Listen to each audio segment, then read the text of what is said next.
احمد صاحب، جو پل ڈیٹ نے رپورٹ دی ہے اس کے مطابق یہ سب سے کم شفاف انتخابات تھے. اس کی وجوہات کیا ہیں؟ آپ نے کیوں اس کو اتنا کم سکور دیا؟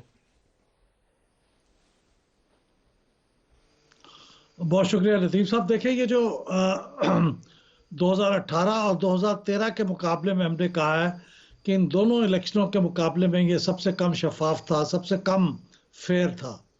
اور اس کی بنیادی وجہ یہ ہے کہ وہ جو پروسیس پولنگ اسٹیشنوں سے ٹرانسمٹ کرنا تھا رزلٹ ریٹرننگ آفیسر کو، اور وہاں پہ جو کنسالیڈیشن ہونی تھی، اور وہاں پہ جو پروویژنل ریزلٹس کا اناؤنسمنٹ ہونا تھا، وہ پروسیس سب سے زیادہ فلاڈ تھا. نہ وقت پہ نتائج بھیجے گئے، نہ کنسالیڈیشن میں بہت شکایات آئیں کہ کینڈیڈیٹس موجود تھے، نہ ان کے ایجنٹس موجود تھے. اور جو رزلٹ تھے وہ رات کو 2 بجے اناؤنس ہو جانے چاہیے تھے. رات 2 بجے تک میرے خیال میں تو ایک بھی رزلٹ نہیں اناؤنس ہوا تھا، اور اگلے صبح 10 بجے تک بھی لیکن آپ بہت نے تھوڑے سے 2024 کو ہی اتنا رزلٹ برا کیوں اناؤنس کہا؟ ہوئے تھے. 2013 کے انتخابات میں بھی ان کا رزلٹ مینجمنٹ سسٹم، اس کو شاید کہتے تھے، وہ بیٹھ گیا تھا. 2018 میں آر ٹی ایس بیٹھ گیا تھا، رزلٹ ٹرانسمیشن سسٹم. اس دفعہ الیکٹرانک مینجمنٹ سسٹم یا جو بھی الیکشن مینجمنٹ سسٹم وہ بیٹھ گیا.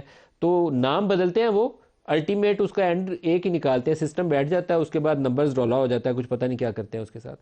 تو آپ نے صرف اس کو برا کیوں کہا، باقیوں کو برا کیوں نہیں کہا؟ اس کو اس کو 2018 سے زیادہ برا اس لیے بھی کہا کہ 2018 میں جب رزلٹ ٹرانسمیشن سسٹم جو تھا آر ٹی ایس وہ بیٹھ گیا تھا، تو کم از کم اس سے پہلے اس قسم کا کوئی نظام نہیں بیٹھا تھا، تو لیسن لرن کرنے کے لیے کچھ نہیں تھا.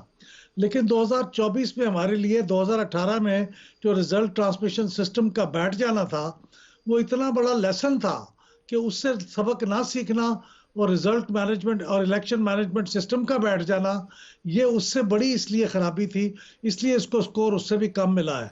اور دوسری بات یہ ہے کہ دیکھیے، جو جو مخصوص نشستوں کا نتیجہ تھا وہ بھی کبھی اتنی تاخیر کا شکار نہیں ہوا جتنا تاخیر کا شکار اس دفعہ ہوا. اس لیے آپ دیکھیں گے کہ جو پوسٹ الیکشن کا سکور ہے وہ بھی 2024 کا کم ہے 2018 کے مقابلے میں، کیونکہ اس کے اندر مخصوص نشستوں کے نتائج کا اعلان کرنا بھی شامل تھا.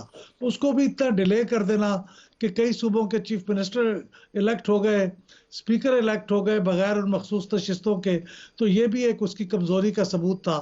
تو میرے خیال میں آپ نے اوورآل فارم 45 فرق اور تو تھوڑا سا 47 ہے، کا ایشو لیکن بھی ریز کیا ہے. 2024 فارم کا الیکشن 45 اور 47 آپ کے مطابق جو اب الیکشن کمیشن نے اپنی ویب سائٹ پہ ڈالے ہیں، اور اس میں نظر آتا ہے کہ کاٹ کاٹ کے نمبر بدلے ہوئے ہیں. بہت ساری پکچرز میں نے دیکھی ہیں، میں نے ساروں کا انالیسس تو نہیں کیا، آپ نے انالیسس کیا ہوگا. فارم 45 اور 47 کیا اس میں بہت بڑی ڈسٹورشن ہے، ٹیمپرنگ ہے یا نہیں ہے؟ دیکھیے، اس کے بارے میں تو کوئی تفصیل کے ساتھ اس کی اسکروٹنی کریں گے تو کسی نتیجے پہ پہنچیں گے. لیکن ان کا اپلوڈ کرنے میں اتنی تاخیر ہو جانا بذات خود ایک بہت بڑا شک کریٹ کر دیتا ہے.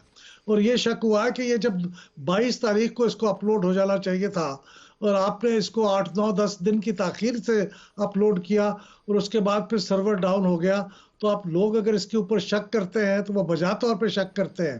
اور وضاحت بھی کوئی نہیں دی گئی کہ اتنی تاخیر کیوں ہوئی ہے ان تمام ریزلٹس کو اپلوڈ کرنے میں، جب پہلے ہی شک پیدا ہو گیا تھا ریزلٹ کے ڈیلے کرنے میں. اس کے بعد جب فارمز کو اپلوڈ کرنے میں ڈیلے ہوئی تو یہ شک مزید قوی ہو گیا ہے. تو میرے خیال میں یہ 2 3 وجوہات ہیں جس کی بنیاد پہ ہم سمجھتے ہیں کہ 2024 کے الیکشن 2018 اور 2013 دونوں کے مقابلے میں زیادہ کمزور کوالٹی کا الیکشن تھا.